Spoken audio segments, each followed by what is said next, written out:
we've traced the initial rise and fall of the Durkheimian movement in France. But as we know, intellectual currents rarely just vanish. The threads didn't end with Durkheim himself. Think of it like a relay race. The baton passed from Durkheim to his contemporaries like Mauss and Halbwachs, and then onward. Now, let's talk about one of Mauss's star pupils, Claude Lévi-Strauss. He took Mauss's brilliant work on gift exchange and ran with it, applying it to kinship structures in tribal societies. Imagine the Kula ring, that famous exchange system in the Pacific Northwest. Lévi-Strauss saw it not just as trading beads and shells, but as a fundamental way stateless societies form alliances, often through the exchange of women. It's all about obligations, creating these intricate webs of social structure. Later on, when he dove into symbols and myths, you can hear echoes of Durkheim's analysis of primitive classification. For a while, Lévi-Strauss tried to connect the dots between the physical layout of a campsite, or the divisions of kinship social morphology, and the art, language, and myth social symbolism, seeing them as different expressions of the same underlying structure. He even focused on the structural oppositions found within mythologies. Interestingly, while Durkheim was long out of fashion in French intellectual circles, Lévi-Strauss did write a glowing preface for a posthumous collection of Mauss's papers, really praising his importance for anthropology. A nice nod to the master. Fast forward to the 1950s. The intellectual scene shifts again. Sartre and the existentialists, who had previously dismissed the Durkheimians, become the target practice for the new kids on the block, the structuralists. Suddenly, the focus is all about impersonal code semiotics systems. You might think Durkheim has no place here, right? Wrong. There are hidden echoes. Remember Ferdinand de Saussure working away in Geneva early in the century? His revolutionary work on linguistics, breaking from psychological theories of language change, actually drew heavily on Durkheim. Specifically, Saussure's famous distinction between parole individual speech acts and langue, the system of language as a collective representation, sounds very Durkheimian. It's about separating the individual act from the shared system. Now, how did this Durkheim-influenced linguistics become a cornerstone of structuralism? Through a rather convoluted path involving Russian formalism in literary studies and scholars migrating to Paris in the 50s. So Saussurean linguistics got retroactively labeled a classic of structuralism. The result? A lot of Durkheimian thinking was baked into structuralism, but nobody really recognized it as such. It was there, simmering beneath the surface. This brings us to a fascinating observation. When a dominant intellectual movement arises, like structuralism, it tends to elevate certain figures and ideas, its sacred objects. Think Saussure, Lévi-Strauss, Bakhtin, Husserl, Lacan. These names fill the air. And inevitably, other important streams, like the Durkheimians, who were arguably crucial in paving the way for analyzing symbolic representations, get pushed aside, blocked out. This tells us something fundamental about intellectual life. There's only so much space at the top table. To make room for the new stars, some old ones have to fade into the background. It's a zero-sum game in terms of visibility and prestige within a given era. But Durkheim wasn't entirely gone. By the 1960s, sociology in France was booming, universities expanding massively from elite institutions to mass enrollments. This created a secure base for the discipline. And guess what? Durkheim became a big deal again, not just as a historical figure, but as a living resource for theory. Look at Pierre Bourdieu and his team. One of their very first major publications analyzed how people used photography in everyday life. They looked at family photos during weddings and visits and saw it as a ritual reinforcing family solidarity, a classic Durkheimian move. Across the board, French sociology, like elsewhere, started blending Durkheim with Marx and Weber, trying to balance out what seemed like the earlier perceived one-sidedness or political bias of the Durkheimian school. The original movement as a distinct entity faded, but its core ideas survived, absorbed into the broader professional community, becoming a kind of sacred memory, a symbol of the field itself. Okay, let's shift gears slightly and look at how Durkheim is typically read, especially by later interpreters like Jeffrey Alexander. A common thread, Alexander argues, is that many readers see a fundamental tension in Durkheim, much like the debate surrounding Marx. Is it structure versus agency? Does society constrain the individual, or do individuals shape society? Alexander's thesis is that this reading is wrong. He believes Durkheim was consistent throughout his career in emphasizing forces external to the individual actor. But here's the twist. Durkheim wasn't just saying structure exists outside the individual. He was grappling with how that structure could also feel internal, subjective, part of our consciousness. The million-dollar question for Durkheim, and indeed for anyone trying to understand him, is how can structure hold us within its limits without crushing our freedom? How does the external become internal? To understand Durkheim's journey, we need to go back to the beginning. Late 1870s, early 80s. France is forging the Third Republic. Durkheim enters the scene with clear normative goals. First, French society needs changing for stability. Second, that stability requires justice, particularly economic justice. Third, and crucially, any state power needed for this shouldn't trample individual freedom. He called this socialism, but insisted it be socialism with a human face. These weren't just academic points, they were deeply held beliefs. The challenge, though, was figuring out how to build a scientific sociology that could achieve these goals. From the start, Durkheim was convinced he couldn't use the kinds of instrumental, rationalistic theories favored by utilitarians or Marxists. Why? Because those approaches, in his view, only saw the state as an external coercive force acting on individuals. He wanted something more nuanced, something that respected both social order and individual autonomy. Between 1885 and 1893, the period leading up to his first major book, Division of Labor, Durkheim wrestled with this problem. He published 16 essays and 2 monographs. What emerges is a fascinating, almost contradictory evolution. Initially, he leaned on sympathetic instincts, the idea that humans naturally feel empathy and form associations. This, he thought, could create moral order that was both social and individual. But he quickly rejected this as too fragile. People acting purely on sympathy wouldn't necessarily see the bigger social picture. Then, he considered making morality external, something that controls the individual more strongly. But then he worried about the individual's role. So he briefly flirted with Wilhelm Wundt's idea of the permeable self, where the individual and society are intertwined, allowing order to be both internal and external. Again he rejected it, fearing instability if individual will was paramount. Frustrated, he retreated. He ended up adopting a quasi-materialist stance, treating structure as ontologically external. The actor becomes an adaptive, rationalizing force driven by egoistic motives, simply responding to conditions. Talk about irony. Here he is, having criticized Marx for this very thing, now finding himself potentially trapped in a similar mechanical view of society. And here's where Durkheim himself seemed to believe he had found the solution, the trick to reconcile individual freedom and social order. What was this magic key? The division of labor. Influenced by classical economists, he thought the increasing specialization of tasks in modern society was the answer. It allowed for free choice in one's work while simultaneously organizing interests collectively. In the preface to Division of Labor, he declared victory. The apparent contradiction between individual autonomy and social determinism was solved. Social solidarity itself would transform, benefiting both the individual and society, all thanks to the growing division of labor. It sounded promising, didn't it? But reality, as always, proved more complex. As soon as Durkheim started writing Division of Labor, he began to see the cracks in this purely individualistic explanation.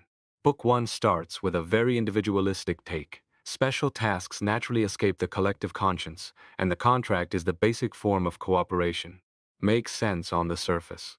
But Durkheim quickly realized this couldn't be the whole story. If labor division is truly free, how do you ensure stability? What prevents it from descending into chaos? He started emphasizing non-contractual supra-individual controls. Throughout Book 1, he wavers. Sometimes he describes these controls as normative, based on shared values. Other times, he leans towards a more instrumental, state-directed, and coercive view. We get the famous diffusion of the collective conscience, yes, but we also see law portrayed as merely a means, prescriptions that don't reflect genuine sentiment, and the modern state as just a necessary cog in the machine. The tension is already there. By Book 2, the instrumental, almost deterministic, perspective really takes over. The division of labor isn't primarily about free choice or regulated interests anymore. It's the result of the struggle for existence, driven by changes in population density and access to scarce resources. And by Book 3, Durkheim is forced to confront the harsh realities of unequal material conditions and the purely coercive state. He introduces the concept of the forced division of labor, operating with an unstoppable mechanical force. He even quotes himself, highlighting the injustice when one class is forced to accept any price for survival, while another can afford to be choosy due to inherited advantages. Look at the trajectory. He starts talking about individualism and contracts, but ends up painting a picture of social order driven by brute material forces and state coercion. The initial hope for a harmonious reconciliation seems lost. It's highly likely Durkheim himself felt deeply dissatisfied with division of labor. Can you imagine? He set out to create a humane alternative to Marxism and ended up crafting a theory that looked suspiciously like it, albeit with a different vocabulary. Plus, the book itself felt contradictory. The evidence for this dissatisfaction is actually quite clear, especially in two lesser-known essays he published in 1893, practically in the shadow of division of labor. In reviewing Richard's work, Durkheim argues against relying solely on interest calculations and state control. What matters, he insists, are completely interior sentiments, sympathetic and altruistic dispositions. Later that same year, in his note on socialism, he doubles down. The problem with capitalism isn't just lack of material connection, he says. Businesses and workers might interact economically, but that doesn't guarantee they share common ends or can form a moral community. Real change, he concludes, requires a profound moral transformation, not just economic restructuring. See the shift? He's moving away from the materialism of division of labor towards a more subjective, affective understanding of social order. This new direction crystallizes in his famous 1895 essay, which would become the first chapter of Rules of Sociological Method. Here, Durkheim systematically dismantles the instrumental theory of interaction and density that had plagued division of labor. He kicks off with a bombshell. When I execute my contracts, I perform duties which conform to my own sentiments. Social order isn't just about external sanctions, it's rooted in subjective reality. He defines sociological facts not as mere things or structures, but as ways of acting, thinking, and feeling. Shorthand for beliefs and practices. Even the substratum of society shifts. It's now religious denominations, political clubs, associations, not just geographical proximity. The actions and reactions that build social order. They're infused with emotion, creating special energy. The product? Collective sentiment, crystallized emotion, currents of opinion reflecting the collective soul or spirit. This is a massive theoretical shift, moving from a materialist, external focus to a subjective, affective one. How did Durkheim apply this new, more subjective lens? Enter Suicide, published in 1897.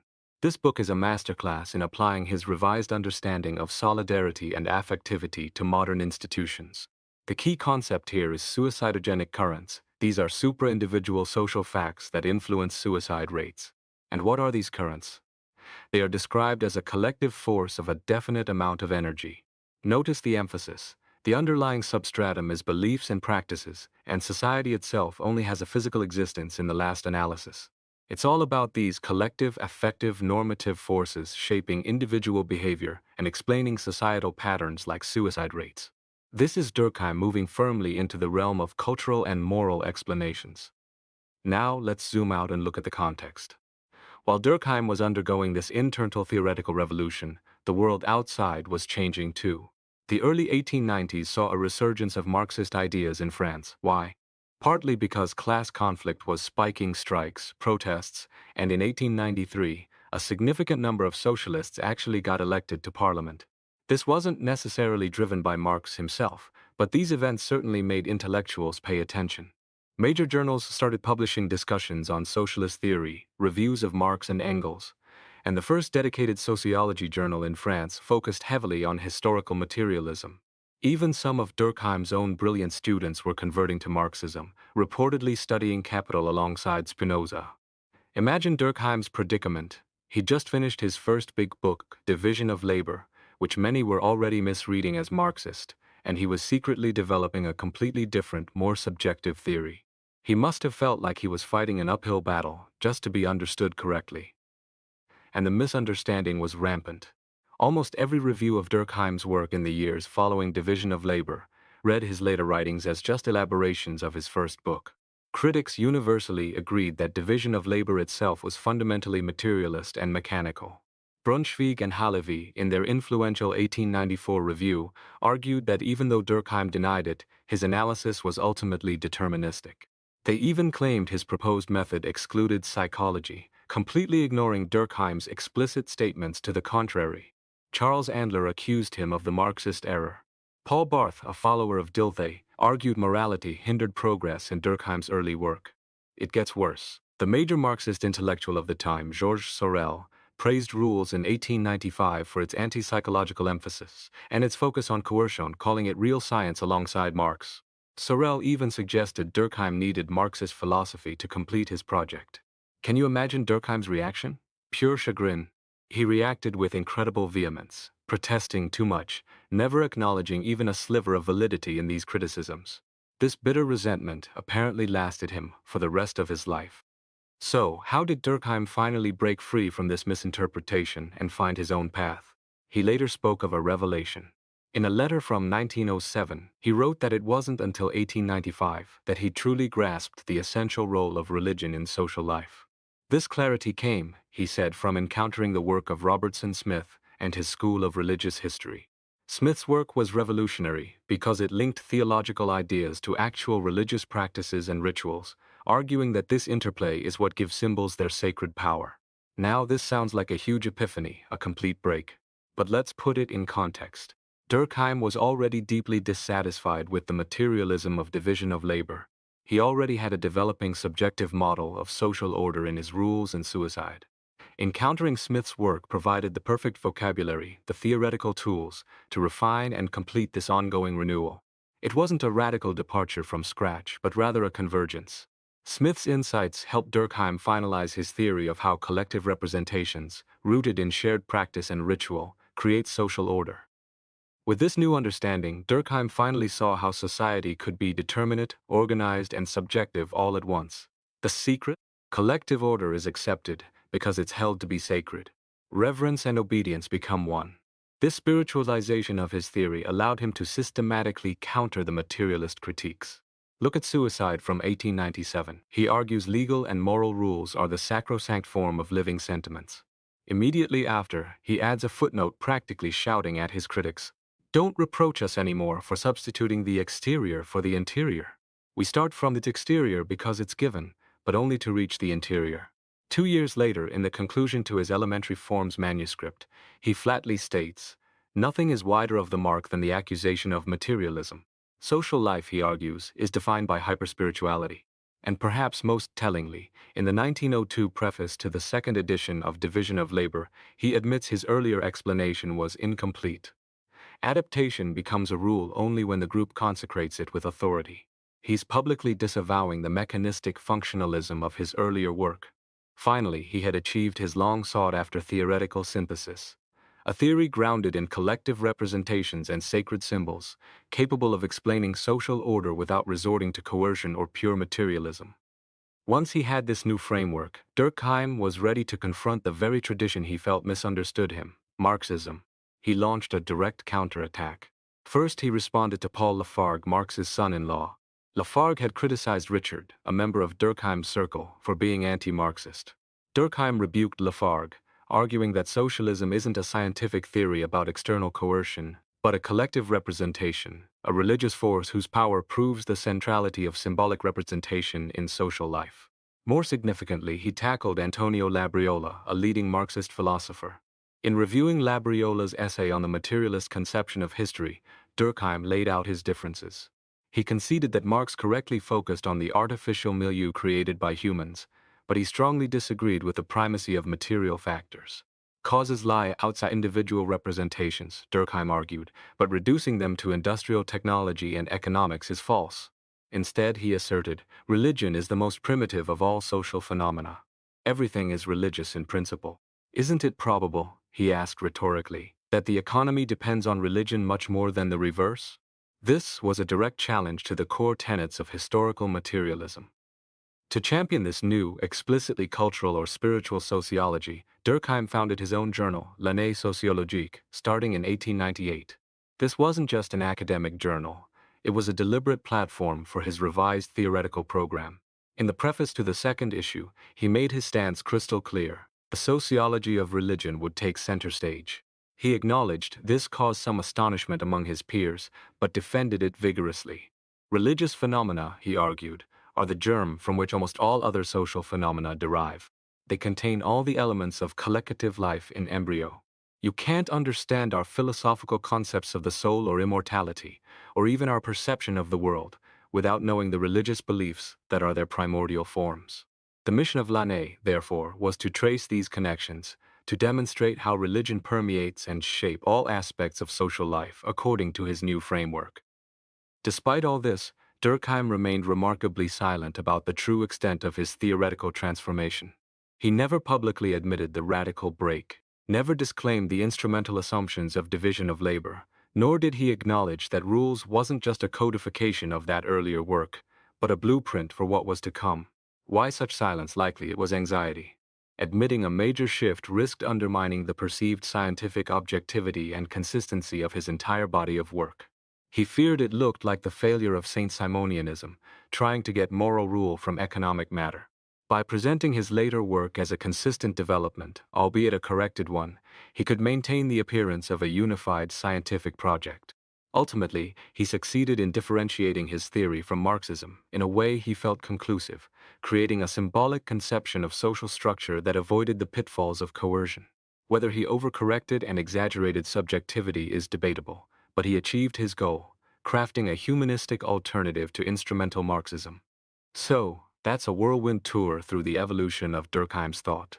From his early struggles and flirtations with materialism, through the disillusionment with division of labor, the subjective turn in Rules and Suicide, the pressures of the times, the revelatory encounter with religion, the direct confrontation with Marxism, and finally, the establishment of his spiritual program via Lannais.